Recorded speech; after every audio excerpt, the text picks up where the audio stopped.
Ang ganitong kwento, hindi na bago. Bakit niya Mr. Maravillas na-mention si Digong? Kasi lumalabas na gaya yung mga ginawa ni Digong noong panahon. Yan naman ay inamin lahat ng kanyang ama, sabi po ni Jose Castro. So you see, mga kababayan, so anong asahan natin sa ating mga kabataan kung ang natitingala sa ating mga opisyal ay ganitong uri ng mga pananal? Isang dayuang misyonaryo ang nag-ahasa ang ganda. Dapat ang mayor ang mauna. Basta't maraming magagandang babae, marami talagang kaso ng rape. Imagine mga ganyang statement. Nasa ilalim ng martial law ang Marawi. Pag naka-rape ka ng 3 at age 16, I had killed someone. It was really a person. Rambo. Nagbabagang mga balita at pagtalakay sa mga isyu ng lipunan. Bulsa! Opinyon, banat at paglalantad sa katotohanan. Bulsa! What you see is what you get. You decide. Mga kababayan si Dante Maravillas. Ito yung balita ngayon sa Inquirer. From Duterte's 1972 shooting story to Tacloban. School violence in Philippines. So, lumalabas mga kababayan sa kwento ng Philippine Daily Inquirer. Ang ganitong kwento, hindi na bago. Bakit niya Mr. Maravillas na-mention si Digong? Kasi lumalabas na gaya yung mga ginawa ni Digong noong panahon. At yung lumalabas sa kwento mga kababayan, yung auntie ng suspect sa shooting incident sa Tacloban City, San Jose National High School. Sabi po sa kwento ni Atty. Jesus Falsis, DDS daw. Yan o. Nag-react si Atty. Jesus Falsis. Post niya to kapon, reaction niya sa naging pahayag ni Sara Duterte. Sabi niya, Sara Smart Duterte, this tragedy also exposes the failure to recognize the importance of intelligence gathering in identifying threats. Sabi ni Jesus Falsis, Atty. Jesus Falsis, we have identified the threat niya, ikaw at Dutertismo. Yung polis na tita nung bata, DDS. So itong sinasabi natin mga kababayan, yung culture of violence, ito yung sinasabi natin. The culture of violence, the culture of death, the culture of impunity, yun ang naipromote ng previous administration. Yun ang natingala ng ating mga kabataan. May latest na naman po ngayon. Ito, grade 9 student hospitalized after being stabbed by grade 10 student outside a high school in San Carlos City, Negros Occidental. Kaya sabi ni Atty. Carlo Ibanez, What is happening? Bakit puro mga bata ang involved? Ito na nga po yung sinasabi natin mga kababayan, na kung ano nakikita ng mga bata sa mga matatanda kahit na mali, sa mata ng bata ay tama. Yung culture of violence na na-promote during the previous administration, the culture of death na wala na tayong ibang narinig sa ating mga opisyal noon, kill, kill, kill. Ano pa ang asahan natin sa ating mga kabataan? So iisipin nila yung pumatay, hindi kasalanan. Hindi mali yung pumatay, yung gumawa ng violence. Kaya importante po na papanagutin natin yung mga nasa likod ng ganitong uri ng mga gawain. Kasi pag hindi natin pinanagot, iisipin ng mga bata, tama.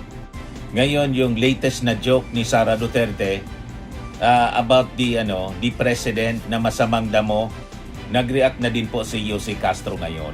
Tama itong reaction ni Jose Castro. Masamang damo ang pagkakadescribe niya sa kanyang ama dahil sino ba ang umamin na siya ay pumapatay? Sino rin ba ang umamin na siya nagnakaw ng pondo ng bayan? Ito ay nasa lahi na nila. Sino bang umamin na may assassin? Sino bang gumagamit ng marijuana habang siya ay presidente na? Yan naman ay inamin lahat ng kanyang ama, sabi po ni Jose Castro. So you see, mga kababayan, so anong asahan natin sa ating mga kabataan kung ang natitingala sa ating mga opisyal ay ganitong uri ng mga pananalita, masasamang pananalita, mga pagbabanta, So masasabi natin mga kababayan na itong DDS culture of hate and violence ay siyang nag-udyok dito sa nangyari pong napaka-tragic na pangyayari sa Tacloban City. Ang pamamaril mga kababayan sa San Jose National High School ay hindi po isang hiwalay na insidente, kundi isang resulta po ng lipunan na nalason mga kababayan ng culture of hate tulad ng sinabi natin nung nakarang araw, kahapon pala. At sadyang kapabayaan sa edukasyon sa ilalim po ng pamilyang Duterte. Ang kultura mga kababayan ng puot at karahasan na pinapalagana po ng pamilyang Duterte ay nagbunga po ng isang malagim na trahedya sa San Jose National High School sa Tacloban City. So ang mga sumusunod mga kababayan na ating babanggitin ay nagpapakita ng koneksyon sa pagitan ng karahasan, kapabayaan sa ating edukasyon at saka yung nakapanlulumong pamamaril na kumitil po sa buhay ng mga inosenteng mag-aaral. Una yung kultura ng AJK, yung extrajudicial killings po ng previous administration at normalisasyon ng karahasan. Imagine sa loob ng 6 na taon mga kababayan ng previous administration, itinanim ni Digong sa utak ng mga Pilipino, kabilang mga kababayan yung mga kabataan, na ang pagpatay at paggamit ng dahas ay tanggap na solusyon sa mga problema na unti-unti mga kababayan na nagpababa sa halaga ng buhay ng mga tao sa ating bansa. Ayan, balita mga kababayan, no? Asia Pacific, balita, Newswires. Philippine President Duterte admits to fatally stabbing someone as a teen. Proud siya. At the age of 16, I already killed someone. A real person, a rumble, a stabbing. I was just 16 years old. It was just over a look. How much more now that I am president, sabi po ni Digong noong 2017. Pagkatapos si Sara, ini-imagine yung ulo ng ating Pangulo na pinupugot niya at pinagbantaan yung ating Pangulo na ipapatay si Lisa at saka si Martin Romualdez. Pagkatapos yung mga DDS tuwang-tuwa, gustong-gusto nila na mamatay yung ating Pangulo. Imagine the culture of death, violence, and impunity na pinopromote po nila. So asa pa tayo, bakit ito nangyayari sa ngayon? Imagine na lang po, itong mga sinabi ni Digong noong kanyang panahon bilang presidente. Sabi dito, Duterte jokes while the children watch. Isang dayuang misyonaryo ang nag-ahasa, ang ganda. Dapat ang mayor ang mauna. Basta't maraming magagandang babae, marami talagang kaso ng rape. Imagine mga ganyang statement. Nasa ilalim ng martial law ang Marawi. Pag naka-rape ka ng 3, aminin ko na akin. Pwede mong paglaruan siguro ang Miss Universe. Batiin pa kita sa lakas ng loob mong manggahasa. Ang order ko, barilin mo sa poke. I have killed about 3 people. I used to do it personally, sabi ni Digong. Nagyayabang siya doon. Dadalin ko kayo sa libingan. Hitler massacred 3 million Jews. Yan mga jokes niya. Now there are 3 million drug addicts. I'd be happy to slaughter them. If they resist, kill them. Kill them all. Akong bahala sa inyo. Nakikinig ang mga sundalo. Tumatawa ang taong bayan. Pumapalakpak ang mga kriminal. At may mga tuluyang ang sumunod. Pati na ang mga bata. So yun po mga kababayan ang naging consequences.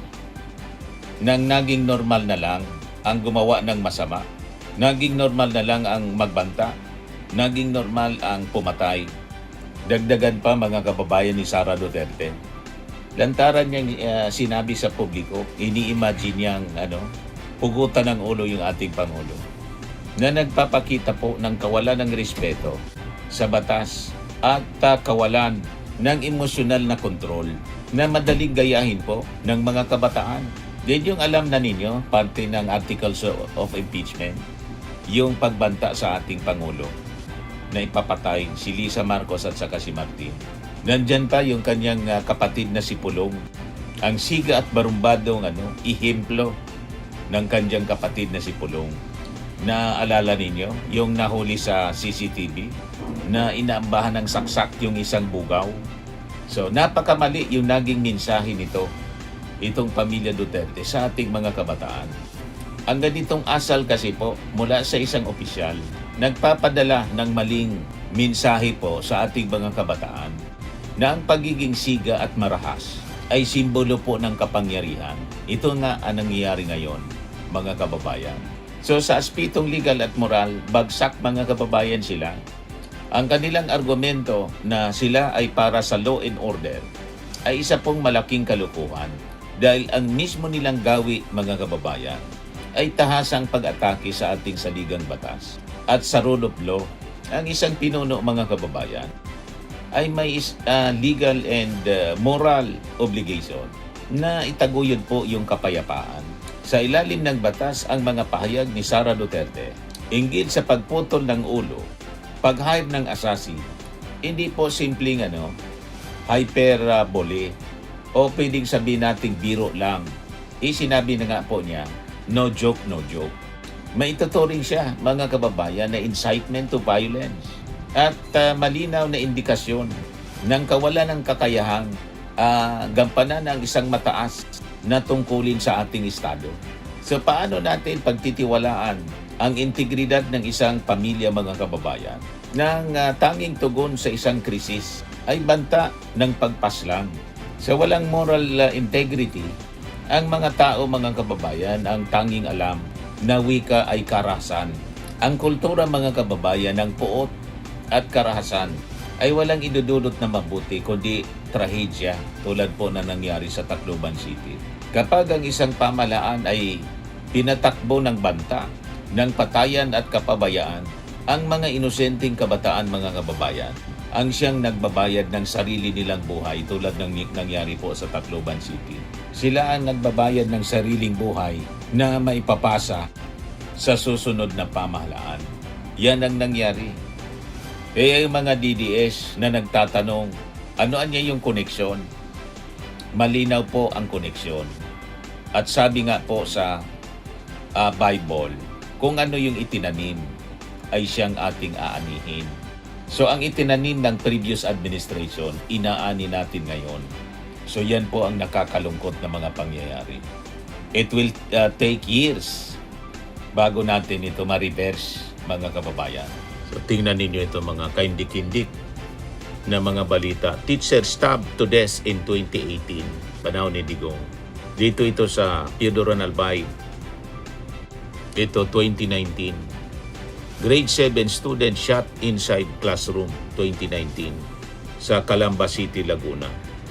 Ateneo graduation shooting 2022. Stabbing inside Isabela School in 2023. Ito classroom shots 2024. Ang involved 12-year-old grade 7 student sa Negros Oriental High School. Last year, student kills teacher over failing grade 2025. Teen shoots student kills himself in 2025. Then yung stabbing incident sa Cavite 2026. At yun sa Tacloban City, mga kababayan. Killing 3 young students. So nakita ninyo ang consequences ng culture of death, culture of violence. Pag na-normalize natin yung culture of death and violence, naging normal na lang yung pagpatay. So mag-isip tayo, mga kababayan. Hindi magkakamali yung Word of God kung ano yung itinanim, siyang ating aanihin. Tinanim natin culture of hate, violence, and impunity. Ito na yung ating inaani ngayon. Ito mga laman ng balita. Si Digong, at age 16, proud siya. Daily Tribune, proud siya na pumatay. At age 16, I had killed someone. It was really a person. Rumble, stabbing, that was when I was 16 years old. What more today when I am president? Proud siya. So anong pang asahan natin mga kababayan sa ating mga kabataan pag ganyan ang kanilang tinitingnan? Spreading and lifting cream, pinapahid po sa mga pulses in affected area. Mainam po sa paninigas ng mga kaso-kasuan. Ito naman po, Automax Radiant Serum. Sa mukha naman yung application, anti-aging po siya. You will look 10 years younger than your age. Sa mga cancer patients naman po, baka lang gusto ninyo itong itry. Neng siya red mixed fruit drink.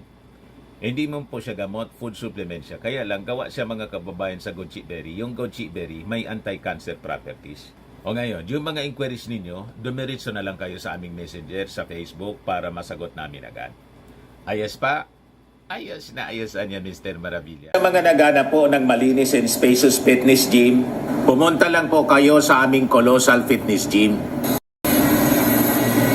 May Grab car rental din po kami. But anyway, ito po pala yung aming bagong product na binibenta online. I am worldwide amazing pure organic barley powdered drink mix from Australia. Negosyo to ng aking anak na architect entrepreneur Riz Maravillas. Ayan po. Kontakin na lang po ninyo siya, Riz Maravillas on Facebook.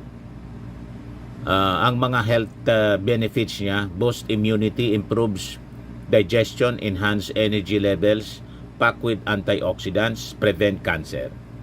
Ito naman po yung bago naming product na binibenta online.